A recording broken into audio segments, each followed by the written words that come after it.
నమ్మకం అమ్మ లాంటిది. మా మీద మీ నమ్మకం మిమ్మల్ని తప్పకుండా అమ్మని చేస్తుంది.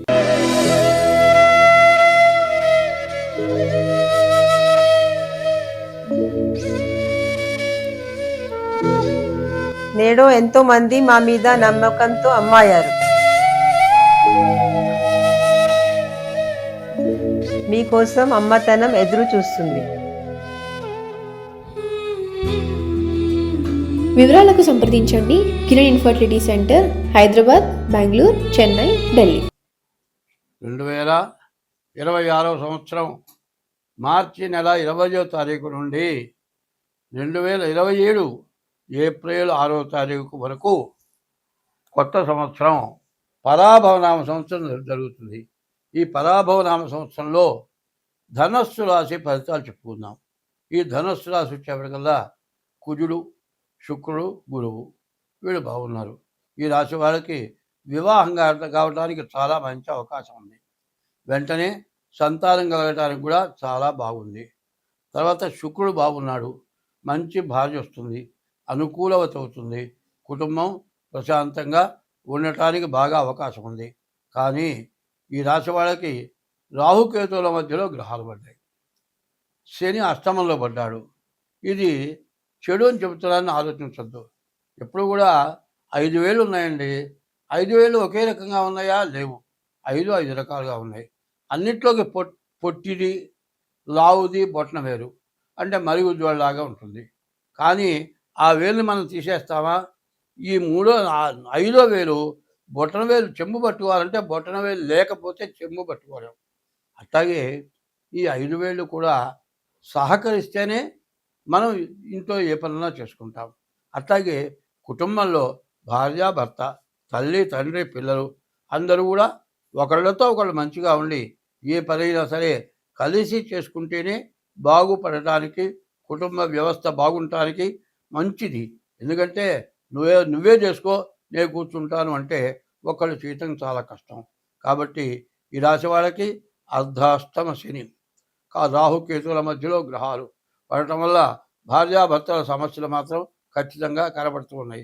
ఈ సంవత్సరం ఎట్లా ఉందంటే దేశ విదేశాలకి తగాదాలు, కుటుంబ వ్యవస్థల్లో భార్యాభర్తలకి సమస్యలు, ఇవి ముఖ్యంగా కనబడుతూ ఉన్నాయి. ఎన్ని డబ్బులు వస్తాయండి? ఎంత డబ్బు వచ్చినా కూడా బజారుకి పోయి బయటికి పోయి ఏదో పని చేసుకొని తినే వాళ్ళకి ఇంటికి వచ్చేప్పటికల్లా భార్య అంత అన్నం పెడితే, స్నానానికి నీళ్ళు పెట్టి భార్య అన్నం పెడితే ఎంతో ఆనందంగా ఉంటుంది. పిల్లలతో సంతోషంగా ఉండగలుగుతారు. మరి భార్య పలకకుండా హోమోలో కూర్చొని పిల్లలు అన్నం తినక ఏడుస్తూ కూర్చొని ఇంటికి వచ్చేవాడికి మనశ్శాంతి ఉండదు. కాబట్టి వివాహ వ్యవస్థ చాలా జాగ్రత్త పడాల్సిన అవసరం ఉంది. మన హిందూ ధర్మంలో మరి భార్యాభర్తల వ్యవస్థ చాలా విశేషంగా చెప్పారు. దంపతులు అన్నారు. ఈ దంపతులు చాలా విశేషమైన వాళ్ళు. అందరిలోకి కూడా ఆడ మనిషిని నవరత్నాల్లో 10వ రత్నం నారీ రత్నం అని చెప్పారు. మరి ఆడ మనిషికి ఎంత ఓర్పు ఉంటుందో, ఎంత నిదానం ఉంటుందో, ఎంత బాధ్యతగా ఉంటుందో ఆ ఇల్లు ఎంతో సుఖంగా సంతోషంగా ఉంటుంది. అయితే బాధ్యతగా ఉండాలని చెప్పావు, మా బాధలు చాలా ఉన్నాయంటే ఎన్ని బాధలైనా తట్టుకొని చేయగలిగింది మహాపతివ్రత. అటువంటి స్త్రీనికి దండం పెట్టచ్చు. కొన్ని ఇళ్లలో చిన్న లేబర్ పని అంటే రోజువారీ పని చేసుకునే వాళ్ళు ఉంటారు. భర్త ఏం చేస్తాడు? పనికి పోతాడు, ఆ వచ్చిన డబ్బులు తీసుకుంటాడు, తాగి ఎక్కడో పడిపోతాడు. భార్య అన్నం వండుతుంది. వీడు రాకపోతే బయలుదేరి బజారు వెతికి పడిపోయిన మగుడిని మరి నీళ్లు పోసి భుజాన్ని వేసుకొని తీసుకొచ్చి ఆ తల్లి భర్తకి అన్నం పెడుతుంది. ఇంత డబ్బులు లేకపోయినా సరే వాడిని ఆ నిషా తగ్గిందాకా నీళ్లు పోసి కూర్చోబెట్టి కడుపుకి అన్నం పెట్టి భర్తను జాగ్రత్తగా చూస్తుంది. వాళ్ళకి సంతకం పెట్టడం చేత కాదు, ఓనమాలు రావు. కానీ వాళ్ళ ధర్మం మనం చూడాలి. ఎప్పుడు కూడా ధర్మో రక్షతి రక్షిత, ధర్మాన్ని మనం రక్షిస్తే మనల్ని ఆ ధర్మం రక్షిస్తుందన్నది. ముందు మనకెప్పుడు కావాలంటే జ్యోతిష్యంలో ప్రత్యేకించి ఏం చెబుతున్నారంటే వివాహ వ్యవస్థ సరిగ్గా ఉండాలి. భార్యాభర్తలు ఇద్దరే ఉండాలి. మగవాడికి ఒక్కతే భార్య, ఆడ మనిషికి ఒక్కడే భర్త. ఈ రెండో కాలు అడుగు పెట్టారు అంటే వ్యవస్థ నాశనం అయిపోతుంది. దీనివల్ల కుటుంబాలు పాడైపోతున్నాయి. సో దాదాపు ఇప్పుడు కోర్టులో ఎక్కువ ఏమున్నాయంటే మొగుడు పిల్లల వ్యవహారమే కోర్టులో ఎక్కువగా ఉన్నాయి. ఆడపిల్లలు తగ్గిపోయినారు. పైన ఒకళ్ళు ఇద్దరైతే చాలని ఆపరేషన్ చేస్తున్నారు. ఆడపిల్లంటే అబార్షన్ చేయిస్తున్నారు.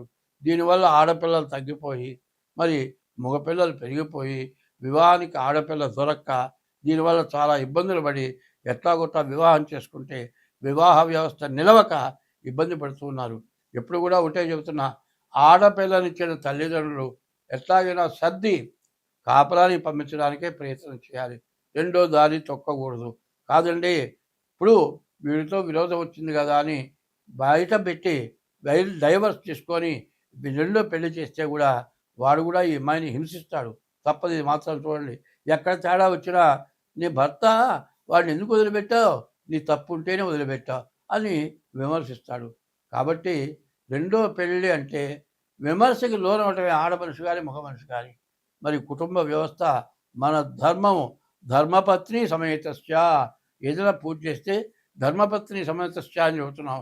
ధర్మపత్ని మొదట చేసుకున్నదే ధర్మపత్ని అవుతుంది. రెండోసారి ఇంకొక ఆవిని చేసుకుంటానికి అర్హత లేదు. అట్లా వివాహం చేసుకుంటే అధర్మ పత్ని, ధర్మానికి సంబంధించిన పత్ని కాదు. నువ్వు ఏ పూజ చేసినా, నువ్వు విడాకులు ఇచ్చినా, డైవర్స్ తీసుకున్నా, నీవు పూజ చేసేటప్పుడు ఏ దేవుడు కళ్యాణం చేసేటప్పుడు నీ గోత్రము పేరు చెప్పిన తర్వాత ధర్మపత్ని సమేతస్య అని చెప్పేటప్పుడు మొట్టమొదట పెళ్ళి ఎవరినైతే చేసుకున్నావో వాళ్ళే ధర్మపత్ని అవుతారు. నీవు చేసే పుణ్యంలో సగం ఫలితం వెలగలుగుతుంది. కాబట్టి ఇది బాగా ఆలోచించండి. ఎందుకంటే ఇంత వివరంగా ఎందుకు చెప్తున్నానంటే ప్రతి రాశిలో అర్ధాష్టమంలో శని, మరి సప్తమంలో శుక్రుడు, కాలసర్ప దోషం ఇట్లాంటివి ప్రతి రాశిలో కనపడుతున్నాయి. ఆ భార్యాభర్తలు విడిపోయే పరిస్థితులు ఎక్కువగా కనపడుతున్నాయి. ఎక్కడ పొరపాటు పడద్దు, అందరూ జాగ్రత్తగా ఉండండి. ఇందులో ఈ రాశి వాళ్ళకి ఎట్లా ఉందంటే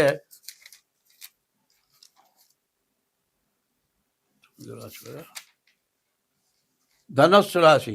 ఈ ధనస్సు రాశికి 14 ఆదాయం, 11 ఖర్చు కనపడుతుంది. కాబట్టి ఈ రాశి వాళ్ళు వెంటనే మీ డేట్ ఆఫ్ బర్త్ ద్వారా మీ జాతకం చూపించుకొని దానికి తగిన దోషాలకి చేసే పూజలు మా ద్వారా చేయబడతాయి. మీరు జాతకం చూపించుకోవాలంటే తగినటువంటి ఫీజు చెల్లించి మీ జాతకం చూపించుకోండి. మా చెప్పేది మీరు వినేటప్పుడు మా ఫోన్ నెంబర్ ఖచ్చితంగా వస్తుంది. బాగా గమనించి, ఎందుకంటే నాకు 80 సంవత్సరాల వయస్సు. ఎవరిని మోసం చేసి సంపాదిద్దామనే ఉద్దేశం లేదు. అందరికీ మేలు జరగాలనే కోరికలోనే నేను ఉంటాను. కాబట్టి మీరు తప్ప ఆదిత్యోర్కో రవిర్భానుర్భాస్కరశ్చ దివాకరః మార్తాండ సవితా హేళి తీక్ష్ణాం శృన్మిహిరో రవిః. గురుభ్యో నమః. ఓం శ్రీ గురుభ్యో నమః. ఓం శ్రీ గురుభ్యో నమః. కళ్యాణం కమనీయ కోమలకరైరార్ద్రాక్షతారోపణం కన్యాదాన పురస్సరం సురగురోర్విప్రాశిషానుగ్రహం బాహ్వోః కంకణబంధనం దశగుణం మాంగళ్యసూత్రాన్వితం సీతారాఘవయోర్వివాహ సమయే జయాజిదం నం మంగళం.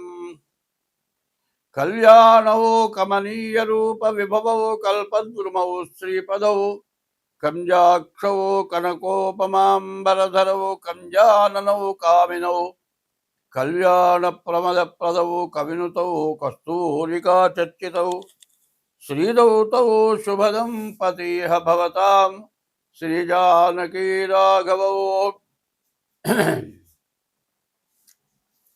2026వ సంవత్సరం మార్చి నెల 20వ తారీఖు నుండి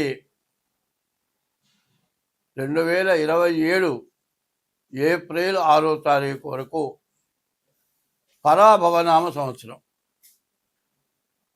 మరి నూతన సంవత్సరం. అందరూ కూడా జనవరి వస్తే నూతన సంవత్సరం అనుకుంటారు. మన హిందూ దేశంలో, అందులో తెలుగు రాష్ట్రంలో తెలుగు పంచాంగం మార్చి ఈ సంవత్సరం 20 నుండి 2026 మార్చి 20 నుండి 2027 ఏప్రిల్ 6వ తారీఖు వరకు తెలుగు సంవత్సరం వచ్చింది. ఈ తెలుగు సంవత్సరంలో ఈ సంవత్సర ఫలితాలు చెప్పుకుందాం. ఇదివరకు ఇప్పుడు కూడా మాస ఫలితాలే చెప్పుకుంటున్నాం. ఇప్పుడు సంవత్సరం మొత్తం ఫలితాలు చెప్పుకుంటున్నాం. ఈ సంవత్సరం మొత్తం ఫలితాల్లో మొట్టమొదటి ఫలితం ఏమిటంటే